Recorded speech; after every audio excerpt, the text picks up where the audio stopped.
Welcome to The Connection Code, a podcast where we explore the relationships that make your life and work just a little bit better. Hi, I'm Rachel Gilman-Rischel. I'm the founder of 3PR. I love working with startups and food brands, but also connecting people who I think should know each other.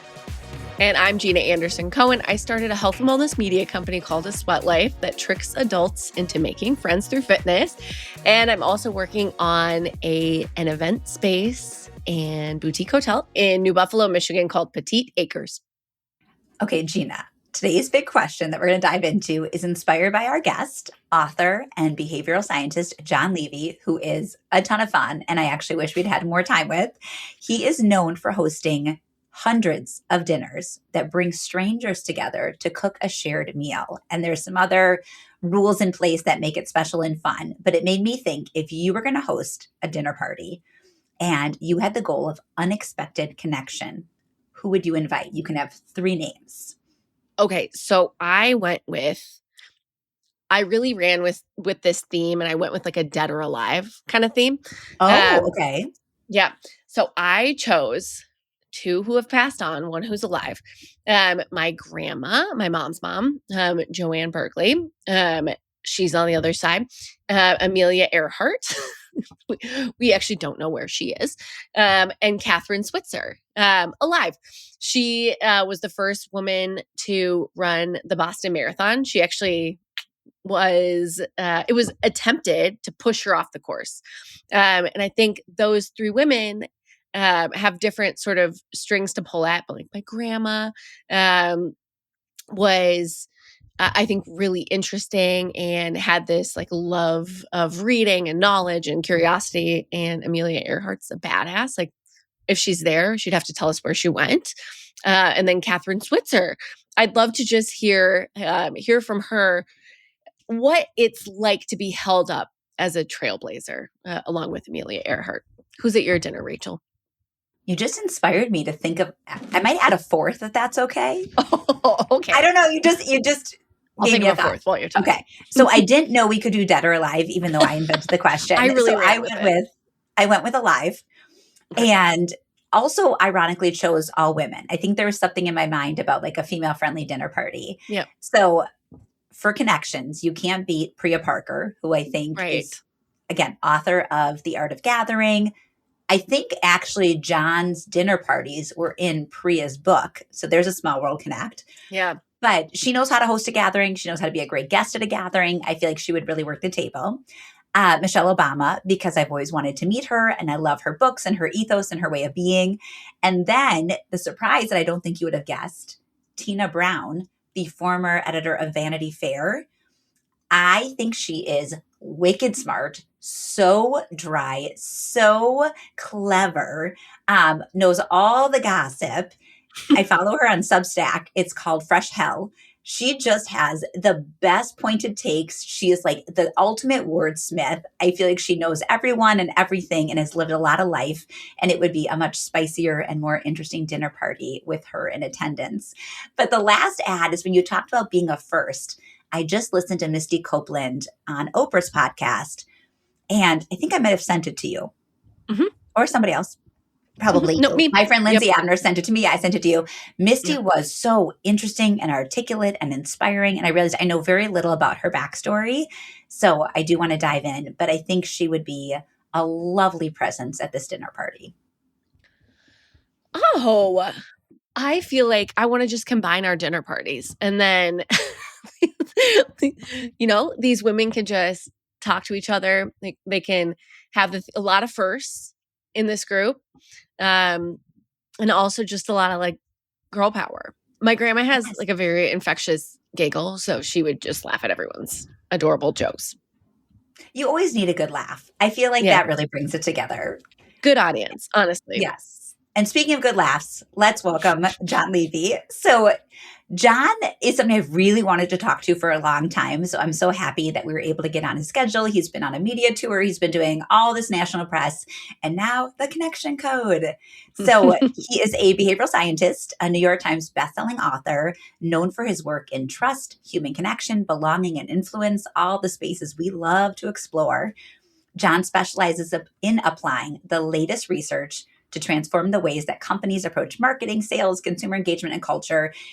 He's worked with a ton of really impressive blue chip companies. And then he also started this influencer dinner series. And as we were deep diving, I sent you a New York Times story he was profiled in back in 2013. And I was thinking about how influencer wasn't the concept it is today, right? I mean, we're in 2013, influencers were probably more in their nascence. And he was talking more, I think, about influential and impactful people who shape culture and sort of have their fingerprints around society. So I thought it was a fascinating story. And he was a pioneering presence in this idea of bringing people together in a room to see what magic can transpire. Here we are with Jon. Have a giggle with us.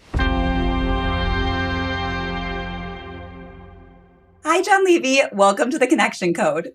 Hello. Thank you for having me on. I'm excited to code connectively.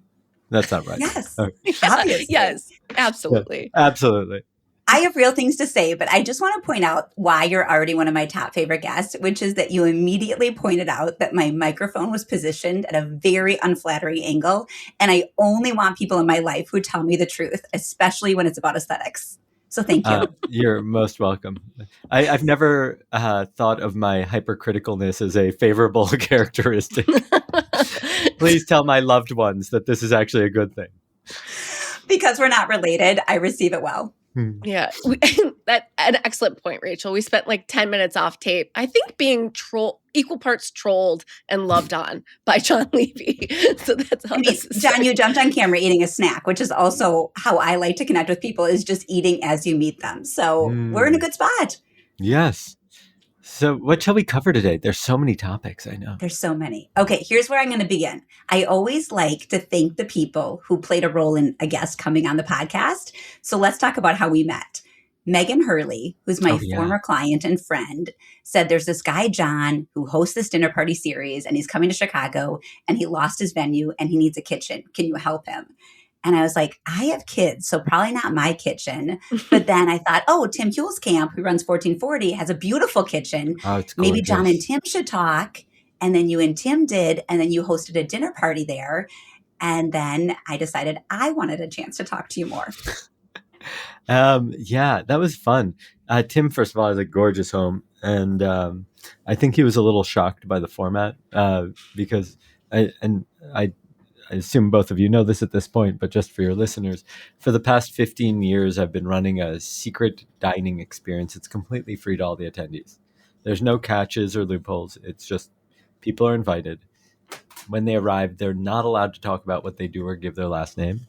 They cook dinner together. And when they sit down to eat, for what can only be described as one of the most mediocre meals of their life, the food's awful. They find out in my house, yes. They find out they're sitting with Olympians, astronauts, Nobel laureates, the occasional like princess or former prime minister or even current prime ministers, and we've hosted 4,000 people at over 400 dinners over the years, and it's been like a real privilege. It's kind of wild. Have you had anybody? This is not my planned question, but I'm just curious now. Like anybody you just actively disliked? Oh, yeah. Oh, for sure. There's been like full on. So there are people that are awkward. I have no issues with them whatsoever. I consider myself awkward much of my life. And so I have like a soft spot for them. There are people who get nervous who are uncomfortable or like maybe on the spectrum and fully embrace that. Like, you know, they just don't have the social muscle to understand how to interact. But then there are people that make everything about themselves, steal all the attention, do it intentionally. And it's not from a lack of social understanding. It's because they demand to be in control. And those people are just miserable to be with because I run the dinner as a contribution to other people. And so stealing that from them is, after all the effort it goes to bring it together. I have a staff of, I think, like 6 people who work for me just on this. So it's a pretty pricey endeavor and very time consuming. And so that gets me really pissed. Really grinds your gears. Okay, so if you get invited to a Jon influencer dinner, don't be the asshole. Yeah, it really doesn't happen very often. It's just when you reach the scale of 4,000 plus people, you're you're going to get outliers. Overwhelmingly, people that say yes to this kind of stuff are curious and delightful and a real joy to interact with. Good. Well, I just had to make that quick detour, but let's quote Alice in Wonderland. Let's begin at the beginning. Mm-hmm. I want to understand how you became a behavioral scientist. What's your backstory? Oh, so like when did I get bit by the radioactive spider or sent to another planet by my parents because their Krypton is blowing up or whatever? Essentially. Yeah. Totally. I grew up so unpopular that I didn't have many friends. And so eventually I said, well, maybe if I understood how people behaved, then I could actually make some friends. And so I think much like a lot of our greatest strengths are born from our insecurities, I wanted to understand behavior so that I could connect, build trust, accomplish the things that I wanted to. That indirectly led me to doing the dinners through a circuitous path. I try not to say words with that many syllables. You can see why. Uh, and and yeah, it's been a real pleasure. And frankly, I don't really get to do that much research these days because I have very young children, and I've spent a lot of my time writing books and collecting other people's research to because there's more of it than I'll ever be able to produce. And you talked a bit about the influencers dinner series. I'm curious because it seems like you're sort of a behavior sponge. What have you learned from the dinner series that maybe applies to friendship, parenting, and leadership? Oh, wow. Okay. Um, so there's a few things. When you said that, my immediate response, because of Rob Reiner's passing, was to say, never enter a land war with China and never mess with a Sicilian when death is on the line, which was the quote from the Princess Bride Yep. when. Um, but the real answer is there's kind of like three or four big things that I've learned. The first is that when I started this, I was like basically 29, 30 and broke, underemployed, overweight, single. Like life was not going the way that I had imagined. I was smart and I felt like I was destined for more. And I came across a study that found that human behavior is contagious, meaning that if you have a friend who's obese, your chances increase by 45%. Your friends who do not know them have a 20% increased chance, and their friends have a 5% increased chance. And so I wanted the contagious factors, because this was also found to be true for like marriage, happiness and divorce rates, smoking habits, all that kind of stuff, voting habits. And I wanted to meet and connect with the most influential people so that it would have a positive impact on my life. So that maybe I could get a job that I liked or something like that, right? And or not beat myself up for not waking up at 6 a.m. to go to the gym. Because if I were friends with athletes, then instead of going to see a movie and eating a tub of popcorn, I'd go for a run with them or something like that, right? And what ended up happening was realizing that a few things. The first is that it wasn't enough just for me to be connected with them. I needed to connect them with each other. And the reason is that it's a very weak relationship when just I know the person. But if you know them and Rachel knows them and 20 other of my friends know them, then it keeps them close to me and their positive impact increases on my life. So people tend to hoard relationships and they're like, oh, I'm only going to contact that person when I really need them. I'm not going to introduce them to other people because they're too valuable. No, you got it wrong. The more valuable they are, the more people in your life you want connected to them, because that's what will keep them engaged in your world. The second thing I learned is that people actually connect over shared effort, significantly more than other things. The reason we have people cook is because of this thing called the IKEA effect. We care about what we invest effort into. We care about our IKEA furniture disproportionately because it's a pain in the butt to assemble. And so when I wanted to connect with somebody, I might say, hey, Rachel, can I ask a quick favor? Can I get your opinion on something? People think that this is a hindrance, but when she actually responds, then she feels more invested into my outcomes and our relationship gets stronger. And so I have the exact opposite attitude of everyone else. If I can make an introduction, great. If I can get them to invest a small amount of effort into our relationship, even better. There's a whole bunch of other things I also learned, but I figure that would be a good pausing point. Jon, you just said a few things that have completely validated my theory of life. So if nothing else, if we capped it here, I'm like, aha. So quick detour before my next question is that Gina and I love introducing people as well. And we've been doing an introduction challenge. And so like an obsessive compulsive, I've kept a list in my computer and phone of everybody I've introduced for the past 2 years. And I just yesterday introduced or made my 155th introduction for 2025. Wow. But what's crazy is what your point is that there's a couple people that I disproportionately introduce to. Gina gets a bunch of my introductions. Tim Hulskamp gets a bunch of my introductions. Mm-hmm. My friends Kirby and Nikki get a lot of my introductions. People I adore that I think are really good humans and will show up well in those introductions get a disproportionate amount of them, and then they become connected to each other.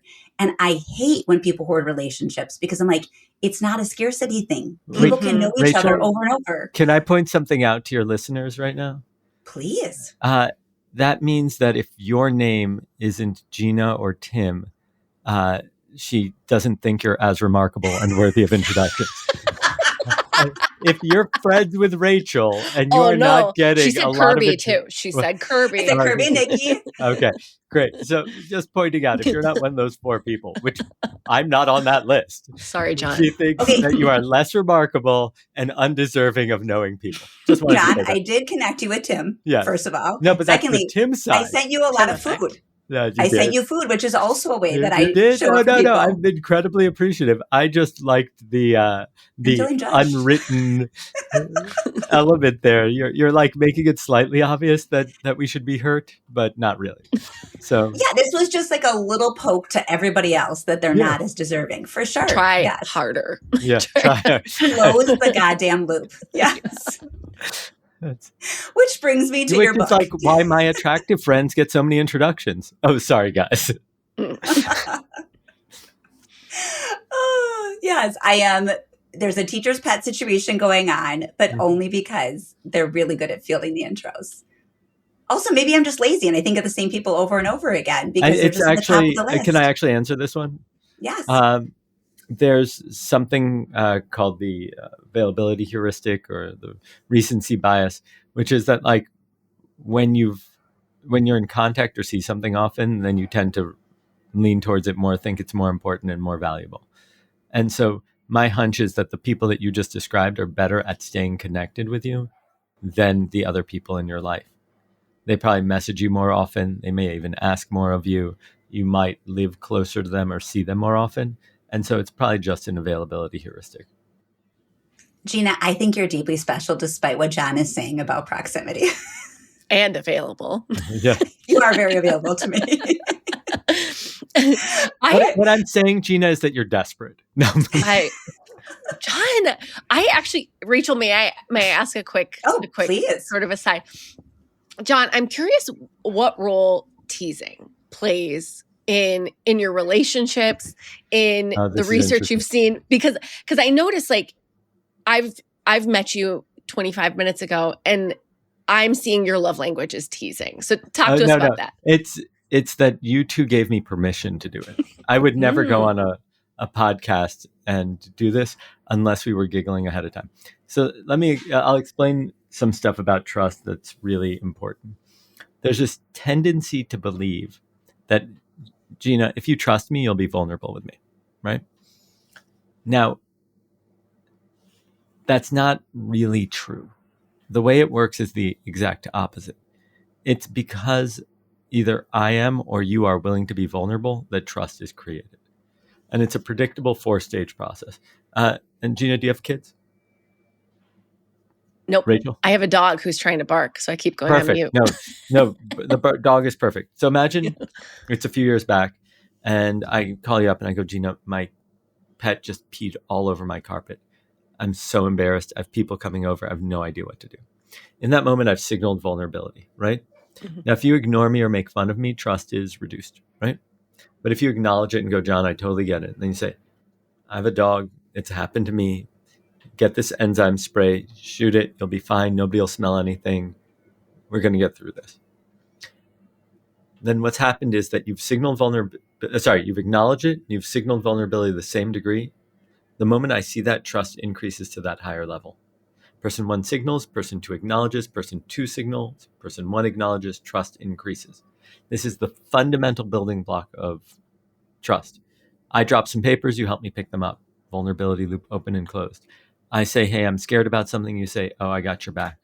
I lean in to crack a joke, you laugh, right? The joke is vulnerability being signaled. You laughing is acknowledging and closing the loop.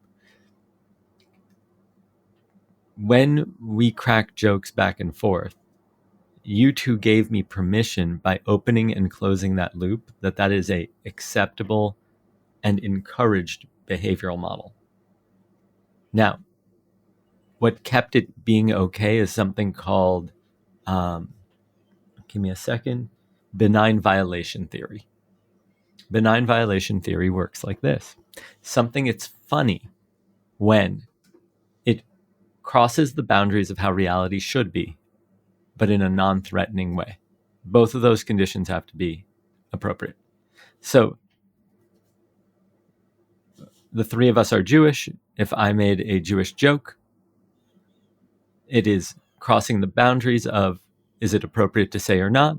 But because all three of us are Jewish, then we can laugh about it. If it were somebody from outside the group making the joke, it would not be benign anymore. It would just be a violation.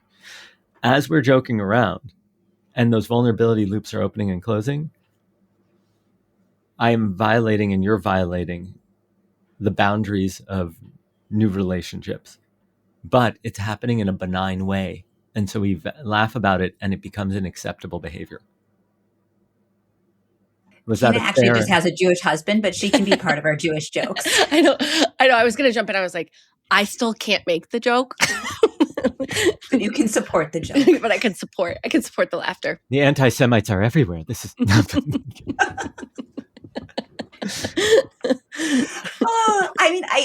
Actually, this is perfect because I've been reading Team Intelligence, your new book, and I took it to a nail salon, which is the first time that I've laughed out loud reading a business book in a public space. And I'm like, it's a real gift to be funny as you're deep diving into research. You have such an amazing tone, and you really, even in the book, acknowledge that you write as you speak. And so I felt like I was getting to know you through these pages, and your type of humor is my type of humor. So I'm guffawing mid-pedicure. But I also feel like there's a little bit of mischief I want to call out where I think you kind of love debunking popular entrenched leadership theories. Like there's a little bit of joy I'm sensing being like, no. There's nothing little about it. Yeah. You're like 10,000 hours. Nope. Sorry, yeah. Malcolm Gladwell. There is not. So let's start off with the overconfidence and exuberance that people share ideas and they're like, no, this is the absolute truth. Oh my God. What are you kidding me? Like, who knows if like in 30 years, if people believe half of the things in my book, right? But the key here is that like nobody's approaching this stuff with any intellectual humility whatsoever.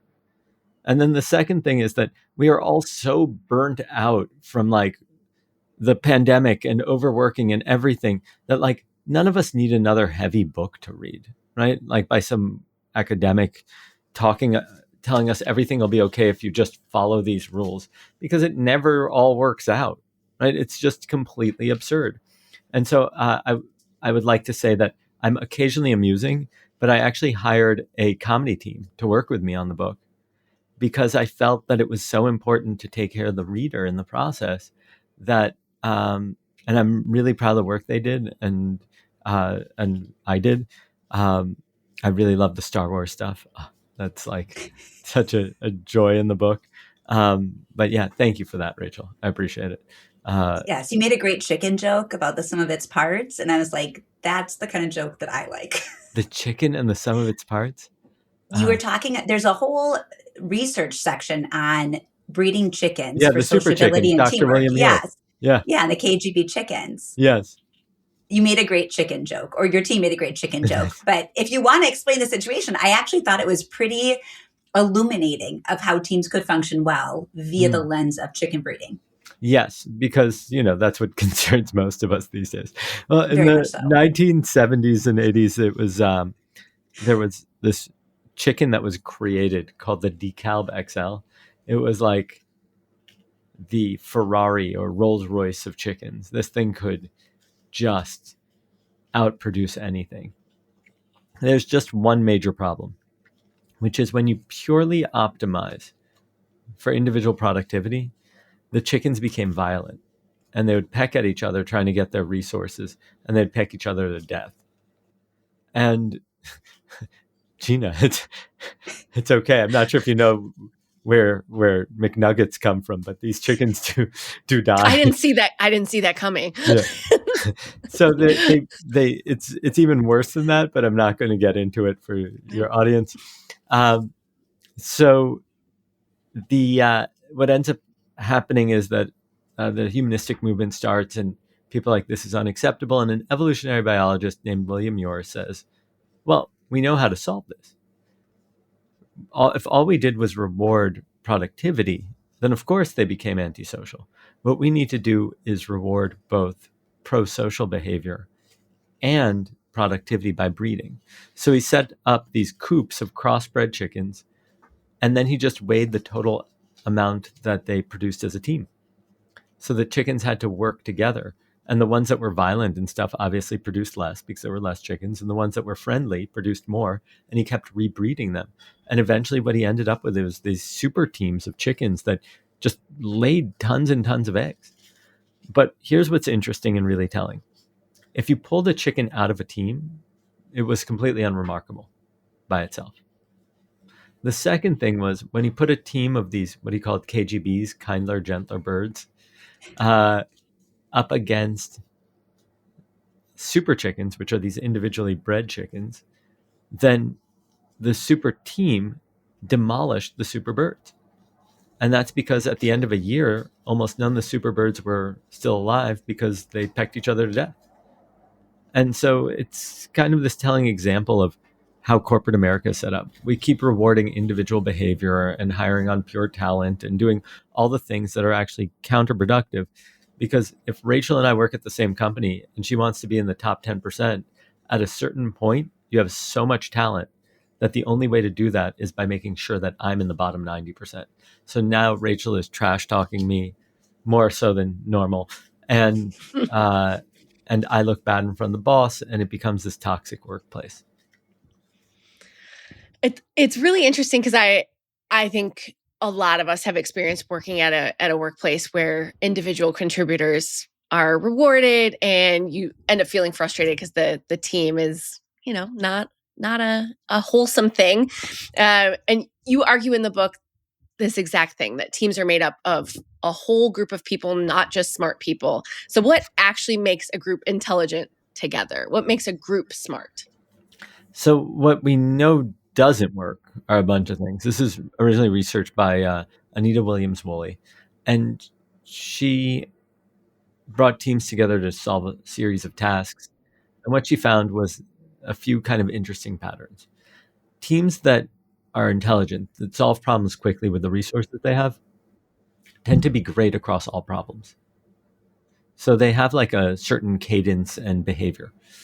The second thing was that none of the things that we thought predicted intelligent team actually did. What do I mean by that? Well, we're used to saying, oh, let's get the top talent, person with the highest IQ. That didn't predict the team's effectiveness.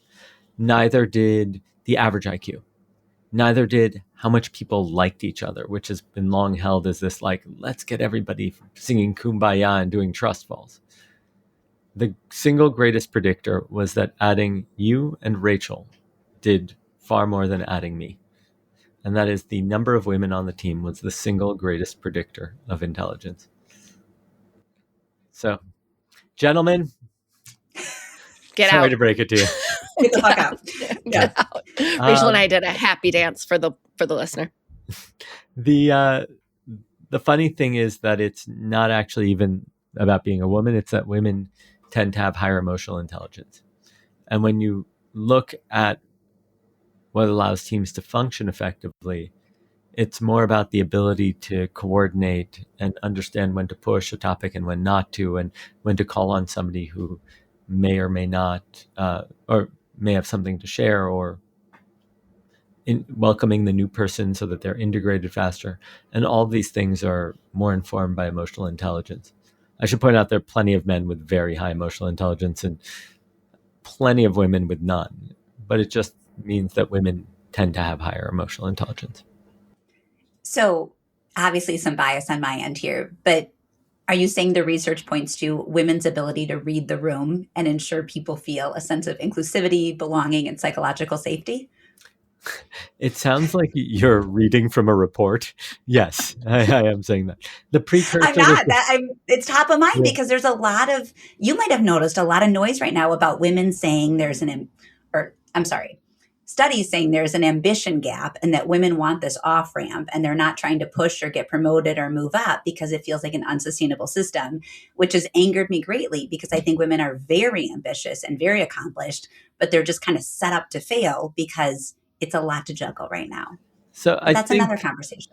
I think one of the issues is that we keep treating genders as monoliths. Like women, I mean, if you look at the statistics on women, you'll match none of them, right? It's not a fair comparison. We keep grouping people. This isn't in my book, but there's a story that's told in a lot of pop science books about how in World War I, it was the first war with planes, and pilots kept dying at a crazy rate.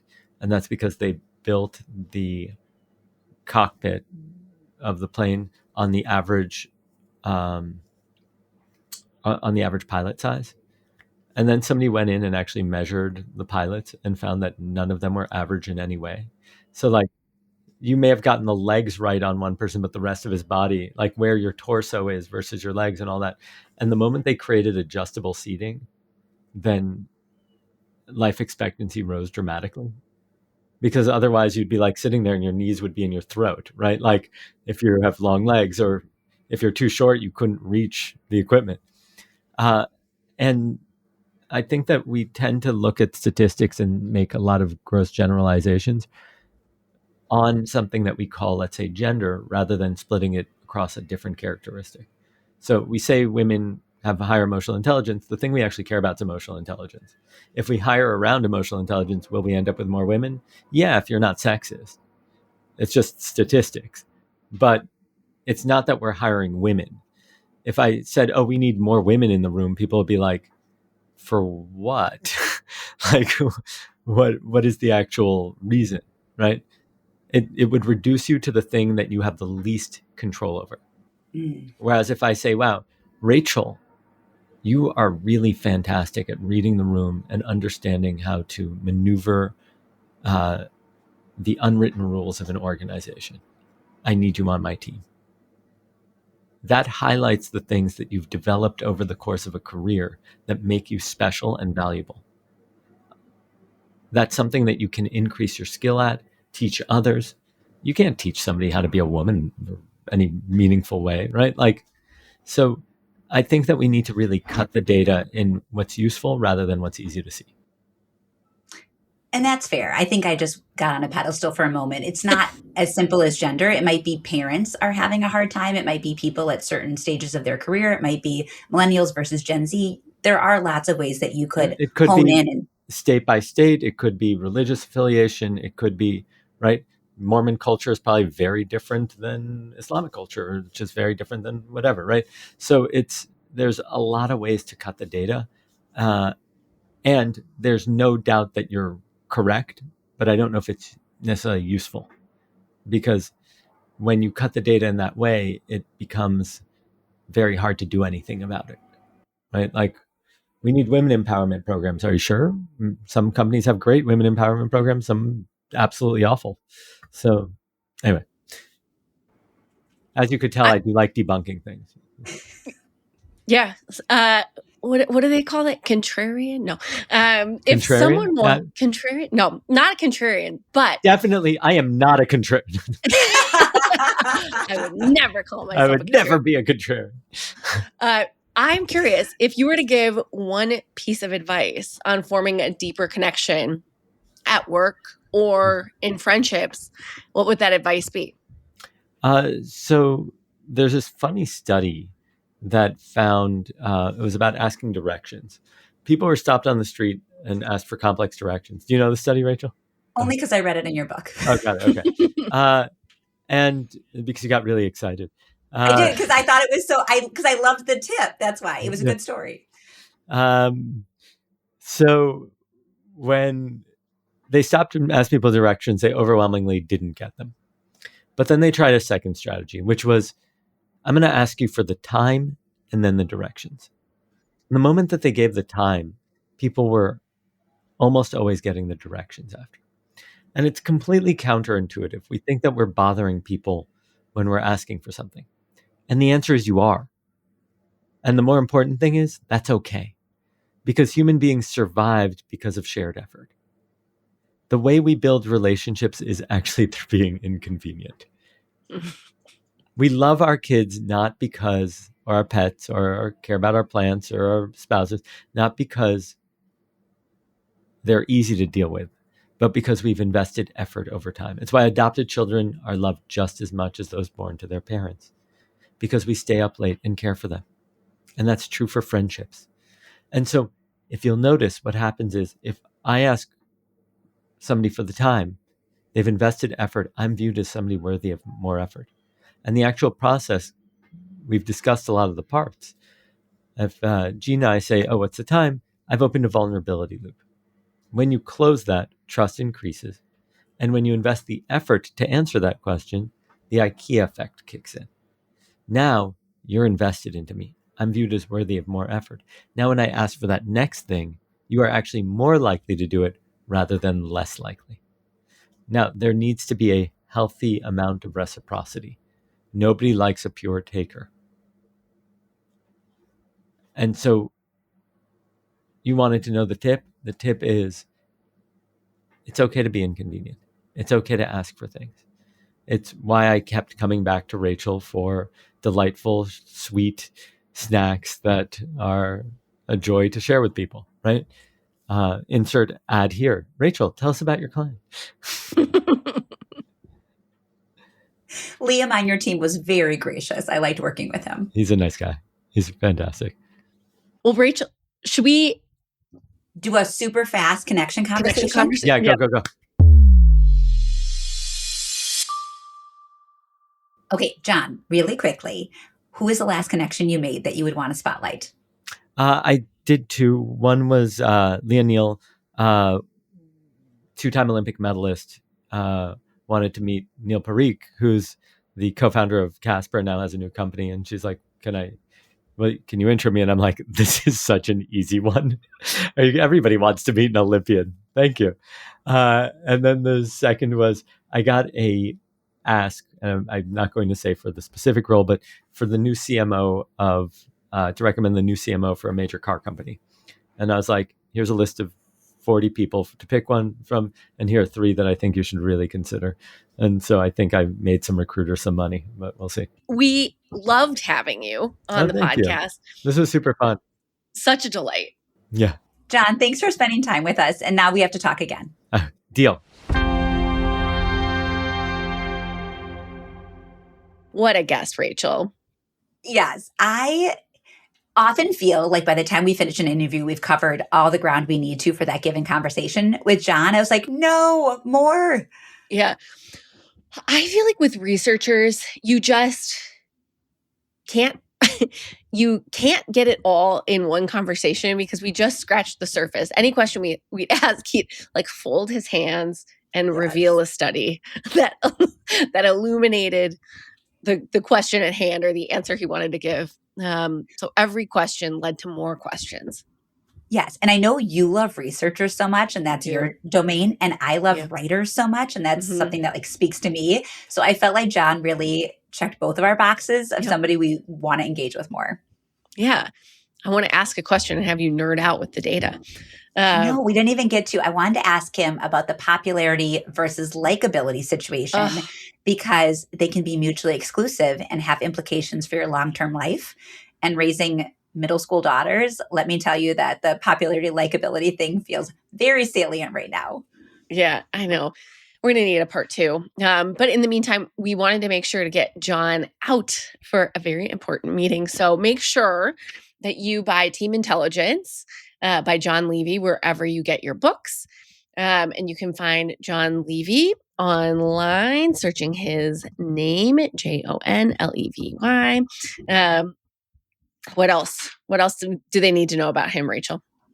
He has a TED Talk. He has a couple books. He hosts a conference. I don't know how you could even be considered for these dinners because they have sort of a secret society way. I think they pick the people, but perhaps you could self-submit on the website.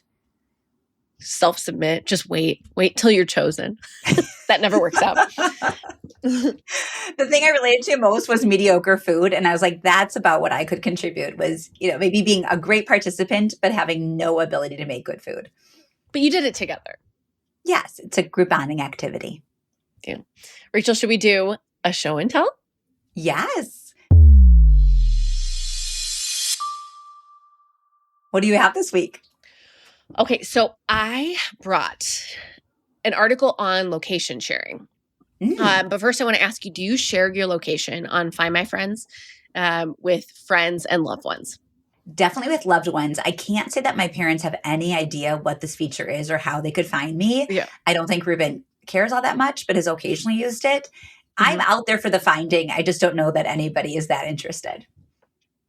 So I have a similar approach to it. I have a few friends who I always know where they are. Really? Yeah. My family, Justin, my parents, his parents are all on Find My, and I'll check on them. My sister-in-law, my brother-in-law.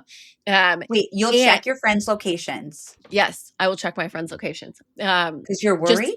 No, more like, what are you up to? And there's actually, a recent article that was like Yahoo, but it was talking about location sharing on Find My and other platforms like that as a modern love language. And this behavior is more present in the digital natives, the Gen Z. And we would assume maybe the Gen Alpha, but we don't know because they're rejecting tech in some ways that we didn't see before. But there are people who share their location with their sort of closest, call it 25 friends. And the article says location sharing automates a set of micro updates that friends used to get through conversation. Instead of asking, are you home or are you busy? People check the map. It reduces friction and the pressure to respond constantly. I have some feelings about this. Yeah. Give it to me. First of all, so much for serendipity of like running into anybody naturally, because I get it for family. I really do. And especially as a parent, like I want my kids mapped on their watches. I don't know that I need to know where my friends are at all times. And I actually feel like I bristle a little bit at the idea that they would know where I am at all times. It feels a little surveillance state. I hear you. May I give you an example when it has paid off? If you were being abducted. Well, of course. And last year, Justin and I, my husband and I, for our 10th anniversary, we were in Kauai, on the island of Kauai, and we had our location turned on. And 2 separate friends we found out were actually traveling for a group friend trip to Kauai, and they saw that we were there, staying at the same resort that they were coming to, and we were able to meet up with these friends because they saw our location. Okay, that is amazing. But are they really good friends that you were location sharing with, or peripheral friends? They were, really I would say top 25 for both of us. So it was one of Justin's friends. found him on Find My, and one of my friends found me on Find My, and they were going on the same group trip. But you hadn't talked prior. We Hey, hadn't we're going to talked be in about it. Hawaii. Correct. I like it. I also, I will say I'm generally not hiding things from people. I don't think you are either, but I think there's a certain sense of like, I want privacy sometimes. I don't have that much of a need for privacy, but I haven't really come up against someone like having my location and finding me in the wild. So I know there's a case for perhaps not sharing your location for safety. But I do think in this altruistic view of like sharing is caring and my friends love me, so I want them to know my location. I think that's lovely. It can be used for bad. Yes. And I can see it both ways. To be honest, maybe it's just a different form of how you post on social media. Because I remember once, many years ago, early Instagram days, Ruben and I went on a trip to Nashville and posted. And my cousin, who I hadn't talked to in a long time, who I didn't realize was living in Nashville, said, I'm here. Let's get together. And so we were able to spend some time together, and that was lovely. So maybe it's a little bit like that. I don't know. This is an interesting one, Gina. I would share my location with you, but you would just see me go from my house to a coffee shop, to a bookstore, to the gym and back. So it would not be that exciting. Yeah. But then I would also know if I checked and saw you were at the gym, I wouldn't randomly FaceTime you. Which I don't feel like is our default setting anyways. No. But yes, I guess it gives you some parameters of when is a good time. Yeah. Lots to think about. Okay, Rachel, what'd you bring?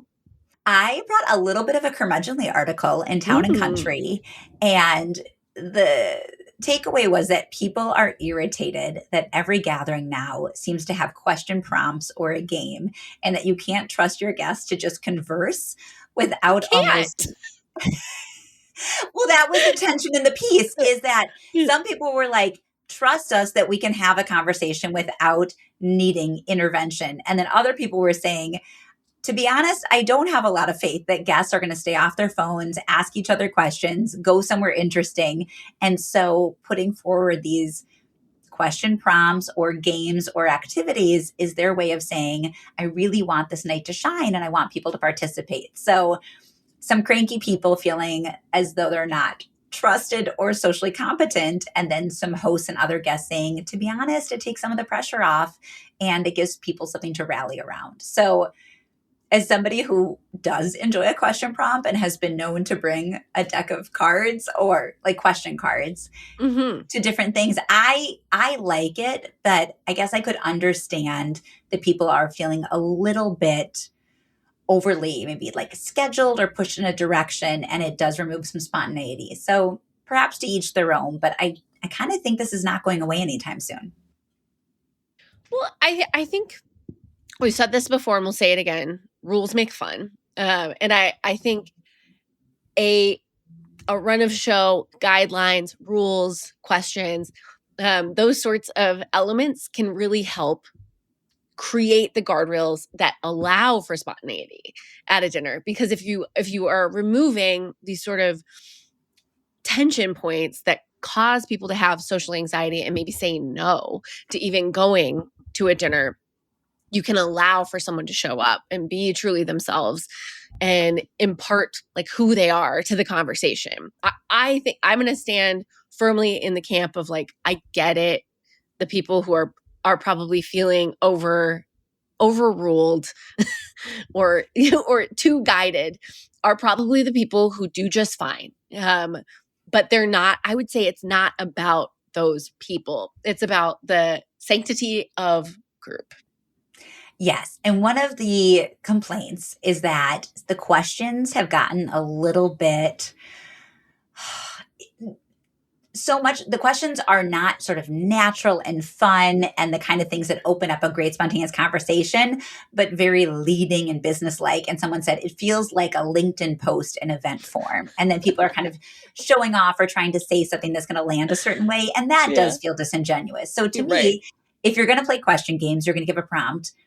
Get a sense of, is it fun for the group? Do they want to partake? Is it going to be self-serious or is it going to be self-deprecating and silly? And one of the games was an F, Marry, Kill. And this woman was very cranky about having to play it. But I'm like, with the right people, that game is a blast. Or Yeah. Never Have I Ever, or a Cards Against Humanity type of thing. So I think it's just matching the group and The the vibe. energy. Exactly. The Yeah. vibe. We did recently for Petite Acres, we had sort of a tasting event with um, a caterer at a local winery, and it was probably all in like 2 hours with couples who had never met each other, some vendors who hadn't met the couples either. And I've been to events like this, and it's very easy to just like sit and not talk, or only talk to the people you know. So I gave people a word to choose from: joy, connection, or calm, for their last year of wedding planning. And then I made them talk to people with similar cards. But it worked, Rachel. People talked. It was warm and vibrant. I don't know. I'm team topic, sentence, or conversation card. Yes. And you're also a team camp counselor, helping people make Yes. friends and talk to each other that might be Right. awkward otherwise. Yes. That's your gift. Right. But I could see it. I could see it. What fun show and tell this week. I know. I really enjoy dissecting what's out there in the world. And to your point, I mean, like, what's more fun, a regular party or a costume party? A party with no games or a party with at least one well-chosen game? I think having some activity or something to do can enliven a gathering. Even going back to John and his dinners, there's a premise. And once you're operating within the premise, everybody's sort of on board. Like, I don't know your last name. I don't know what you do. And we're probably all terrible cooks, but we're going to do this thing together. Yep. And then to his point about the IKEA example, that you like the furniture more, that you put time into assembling, you're going to be more connected to people when you've had the experience of preparing a dinner together. So I think there's something really brilliant in that. I totally agree. Well, this has been another episode of The Connection Code, a podcast about friends, connections, work, and everything in between. This is a production by two friends, Rachel Gilman-Rischel and Gina Anderson-Cohen. You can follow us on Instagram or LinkedIn using our full names. We'd love to hear from you there. Thanks to Jon Levy for being a guest on the podcast, and thanks so much to Ben Cleaver for editing this. Bye-bye. Bye.